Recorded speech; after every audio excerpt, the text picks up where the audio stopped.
Ya, salam Just Talk. Sekarang jam setengah 2 subuh, setengah jam lagi Inter Milan main. Ini diposting besok ke siang. Kenapa gue ambil keputusan untuk bikin video sekarang? Ini masalah Barcelona. Sebenarnya gue mau tunggu 1-2 hari dulu. Ternyata berapa menit yang lalu, 5 menit yang lalu keluar statement official dari FCB bahwa Setien sudah dipecat dan pemilihan presiden baru itu dipercepat dari Juni ke Maret. Artinya Bartomeu nggak mau mundur. Oke. Gue tidak ngelihat apa untungnya, tujuannya kenapa dipercepat ke bulan Maret. Kalau mau mundur ya jangan tanggung, mundur sekarang. Di samping itu belum ada statement bahwa Abidal akan digantikan. Nggak tahu, ya kita sambil tunggu. Tapi gue kan nggak mau ikutin gosip ya. Cuman setelah gue research, Fabrizio Romano dan banyak media, tambah lama tambah banyak, termasuk media-media Belanda. Bahkan salah satu koran Belanda mengatakan KNVB, topnya KNVB ini sudah meeting untuk mencari penggantinya Koeman. Bahkan antara Koeman dan KNVB sudah ada keputusan, tinggal buyout klausulnya aja. Itu beberapa juta, itu bukan duit besar untuk Barca lah. Tapi memang kenapa bisa? Karena Koeman itu punya klausul di kontraknya dengan KNVB bahwa dia boleh setiap saat nego pergi hanya untuk satu klub, yaitu FC Barcelona.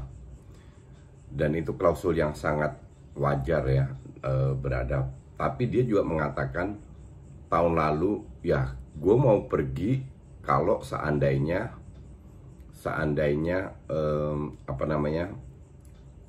setelah Piala Eropa.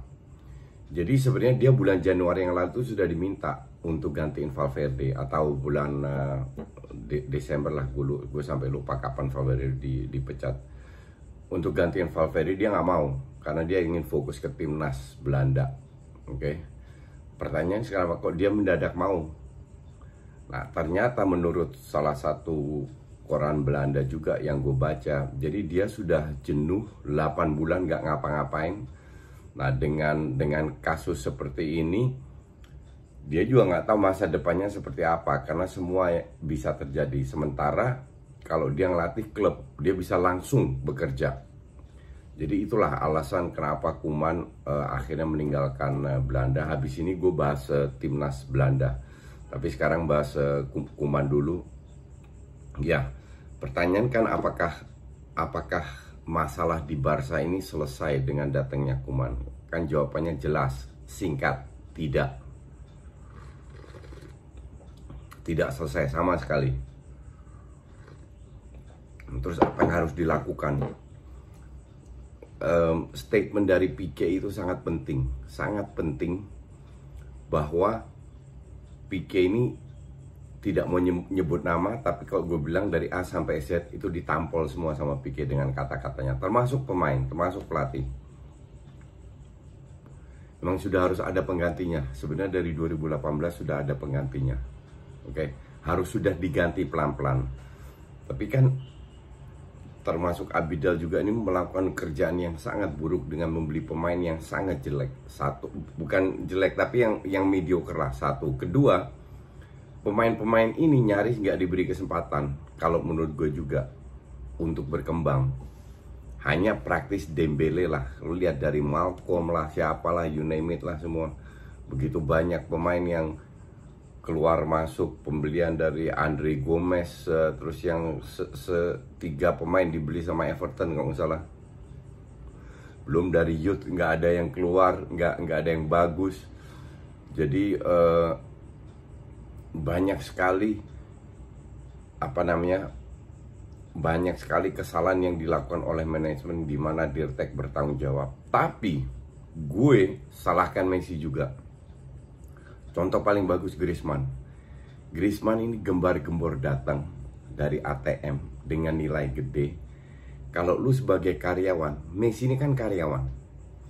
Sebagai karyawan dan sebagai leader, sebagai kapten, sebagai lulusan La Masia, sebagai pemain yang sudah 10 tahun lebih di Barca, datang pemain kayak Griezmann, harusnya lu rangkul dong. Ngerti nggak? Bukan demi kepentingan egonya, tapi demi kepentingan klub. Harusnya lu rangkul, lu ajak ketemu, ngobrol, kenalkan pemain, biar pemain yang baru datang itu merasa nyaman. Dan itu terjadi juga dengan Frenkie de Jong. Frenkie de Jong awal-awal juga ibarat kayak dicuekin.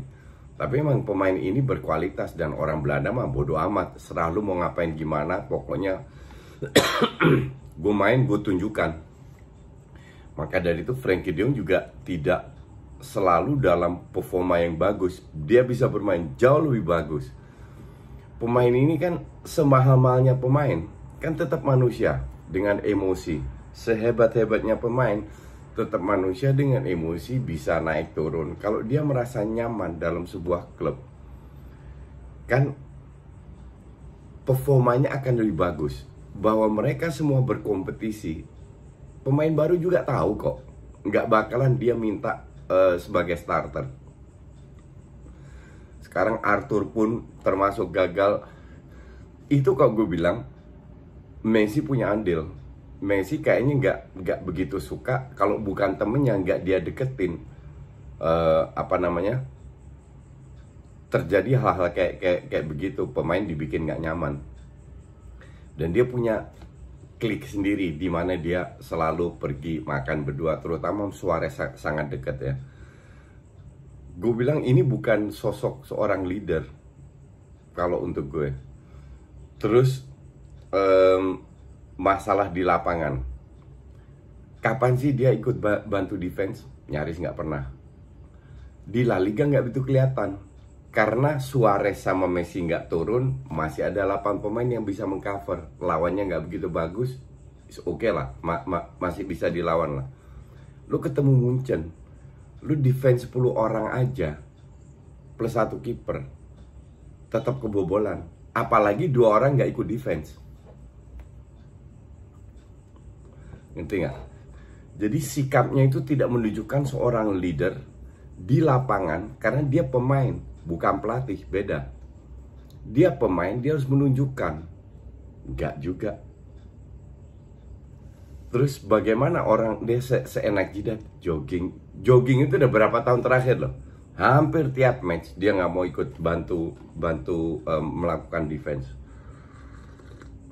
Ini untuk seorang leader ini kan cilaka kalau gue bilang. Kan parah banget. Iya kan? Terus terhadap ketiga, terhadap Valverde dan Enrique juga, kalau dia nggak suka, dia tunjukkan di lapangan. Dia tunjukkan, atau nggak diajak kayak sama asistennya Setien, nggak diajak komunikasi atau apa. Itu kan sikap yang sangat childish. Egonya ini terlalu tinggi nih pemain. Gue tidak melupakan kontribusi dia di Barcelona. Tapi Barcelona itu jauh lebih besar dari seorang Messi. Dan dia benar-benar tidak menunjukkan, sampai akhirnya kan gue bilang kemarin pada saat kali ini, Messi dan kawan-kawan tolong dibuang segalanya. Nah, Ronald Koeman ini seperti apa? Ronald Koeman itu pernah ngelatih di Spanyol, di Valencia, gagal. Dia lawan yang namanya Canizares dan Albeda, disingkirkan. Akhirnya gue nggak tahu apa yang terjadi, pokoknya gagal. Akhirnya dia dipecat. Lu tidak bisa bandingkan Ronald Koeman zaman dulu, karena jam terbangnya masih cetek. Pelatih itu tambah tua tambah bagus, dengan catatan kalau dia mau berubah, mengikuti zaman, mengikuti strategi bola yang ada, yang itu tidak dilakukan Van Gaal, tidak dilakukan oleh Wenger. Oke, dilakukan oleh Sir Alex sampai beliau pensiun, tidak dilakukan oleh Mourinho. Nah, kalau lu bisa beradaptasi dengan perkembangan sepak bola secara strategi, pengalaman itu penting, nggak bisa dibeli. Makanya tambah tua itu harusnya tambah bagus. Dulu Koeman zamannya di Valencia layak dipecat juga, performanya ngedrop. Habis itu di Benfica, di Ajax, PSV, bisa dibilang bahkan di Southampton. Terakhir yang nggak sukses kan di Everton doang. Jadi praktis hanya 2 klub, sisanya cukup sukses, termasuk timnas Belanda. Nah, Koeman orangnya kayak apa? Koeman itu no nonsense. Tadi gue bahas di DPI, gue dukung pada saat Setien datang. Kenapa? Karena gue hanya bisa menilai Setien dari sisi strategi, dari sisi permain dia di Betis yang menurut gue cocok di Barcelona. Tapi gue tidak bisa melihat karakter dia, gue tidak bisa melihat otoritas dia, gue tidak bisa melihat leadership dia yang ternyata tidak punya. Disitulah gue minta Setien dipecat, karena dari awal sampai akhir kita tahu banyak tentang ini pelatih, dimana dia bilang pada saat Barca seri dia bilang, oh ya Madrid juga akan kehilangan poin. Terus dia bilang, ya kalau ngelatih klub kayak Barca kita harus pertimbangkan beberapa apa yang diinginkan pemain. Dari mana itu? Nggak ada. Dan itu tidak akan dilakukan Koeman. Koeman itu jelas dia pernah ribut sama Van Gaal di AZ karena dia tidak mau diintervensi. Kalau Koeman jelas ini yang gue inginkan, ini yang akan terjadi. Kalau perlu, kalau Messi dan lain-lain belum cabut, dicadangkan. Bodoh amat lu mau ngambek atau enggak. Itu Koeman. Dan pelatih kayak gitu kita butuh. Barcelona butuh. Ya. Nah, sekarang kita lihat Messi, karena Barto tidak mundur, kemungkinan besar tahun ini dia mau pindah. Nggak tahu gue kemana. Semoga beneran pindah. Karena kalau Messi-nya pindah, yang lain lu sikat gampang. Yang repot kan saat kambing hitam satu ini, kalau dia ngambek, nggak dimainin, jadi internal problem. Oke, karena masih banyak fans yang ngedukung dia dan yang anti dia juga banyak. Kalau dia saatnya pergi, ini masalah Barca itu 75% selesai. Buang-buang ini aja semua. Datengin pemain yang diinginkan oleh Koeman. Tahun pertama mungkin so-so, tahun kedua gue yakin bisa perform. Oke. Koeman itu bukan pelatih yang rigid dengan strategi kayak Pep, kayak Setien. Dia tahu apa yang dia inginkan. Salah satu kekuatan Koeman ada memaksimalkan kapasitas pemain.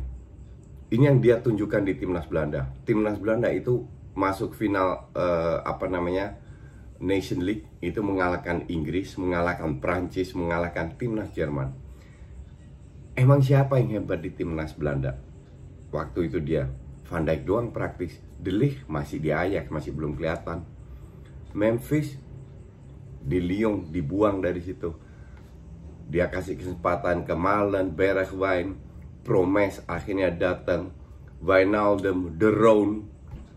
Jadi dia bisa Van de Beek yang untuk gue pemain pas-pasan banget untuk di lini tengah, tapi dia bisa memanfaatkan kapasitas pemain dan ini yang akan dia lakukan. Tapi secara strategi ya nggak jauh beda, sama kayak Hansi Flick lah. Hansi Flick mainnya apa? Biasa aja, strateginya biasa. Cuman eksekusinya luar biasa. Disiplin di lapangan itu luar biasa Hansi Flick. Nah ini juga semoga lahir dengan Koeman. Cuman di sisi lain, makanya gue nggak tahu gue harus happy atau enggak. Timnas Belanda yang lagi meroket, itu siapa penggantinya? Tadi gue baca di majalah Belanda ada berapa kandidat. Dari Van Bommel, Van Bronckhorst, enggak, Cocu, enggak, Frank de Boer, enggak, Henk ten Kate, enggak, Alfred Schreuder yang baru mundur dari Hoffenheim, enggak juga. Kalau untuk gue cuman satu kandidat yang cocok, Peter Bosznya Leverkusen. Tapi apakah dia baru tanda tangan 2 tahun, apakah bisa atau enggak? Ya nggak tahu juga. Jadi untuk timnas Belanda sih gue nggak tahu apakah ini positif atau tidak. Yang jelas masih banyak berita soal Barca. Kita lihat membeli pemain dan siapa-siapa Messi stay atau tidak dan siapa aja yang dibuang. Semoga cepat Koeman dipresentasikan dan dia bisa cepat bekerja dan Abidal dipecat biar dia dan manajemen yang mengatur pemain siapa yang dia inginkan. Oke, thanks for watching.